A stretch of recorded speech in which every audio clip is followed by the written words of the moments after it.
আমি সকাল সকাল কিন্তু চলে এসেছি এই যে শস্যর ক্ষেতে।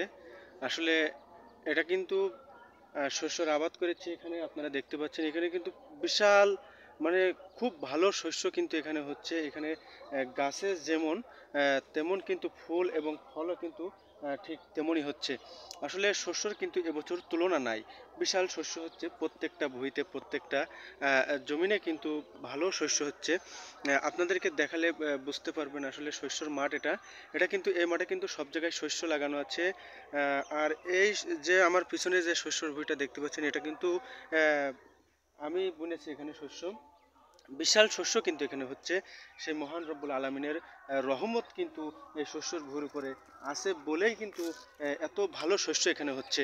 আসলে এই শস্য কিন্তু যদি থাকে তাহলে কিন্তু খাঁটি তেল কিংবা গরুর জন্য খাঁটি খৈল কিন্তু খাওয়ানো যায়। আসলে খাঁটি শস্যর তেল যদি লাগে তাহলে কিন্তু এই শস্য বুনে সেইটা শস্য ভাঙিয়ে তারপরে খাঁটি তেল বের করতে হয়। আসলে এত সুন্দর শস্য মাঠে দিয়েছে আল্লাহ রব্বুল আলমিন। আপনারা দেখতে পাচ্ছেন এই মাঠ ভোর কিন্তু শস্যর মাঠ।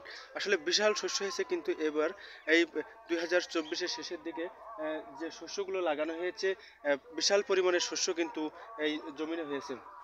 আসলে এটা আপনি দেখতে পাচ্ছেন যতদূর যাচ্ছে আর কি, চোখ যাচ্ছে ততদূর কিন্তু শস্য আপনি দেখতে পাচ্ছেন। বিশাল কিন্তু এটা শস্যের একটি মাঠ। এখানে প্রতি বছরে কিন্তু এখানে শস্য লাগানো হয়। এরপরে কিন্তু পাট লাগানো হবে, তারপরে কিন্তু ধান লাগানো হবে।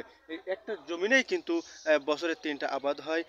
বিশাল মানে এটাকে বলা হয় মানে সোনার মাঠ। এই সোনার মাঠ বলে পরিচিত। আসলে এই যে সোনার মাঠের যে ফসল এখানে হচ্ছে, আসলে বিশাল পরিমাণের এখানে আপনি দেখতে পাচ্ছেন। আমি সকাল সকাল কিন্তু পরিদর্শনে চলে এসেছি। আসলে এত সুন্দর শস্য না দেখলেই কিন্তু বোঝা যাবে না যে কি শস্য এখানে হচ্ছে। আসলে এই শস্যর ভুঁই দেখার আপনাদেরও কিন্তু আমন্ত্রণ রইল।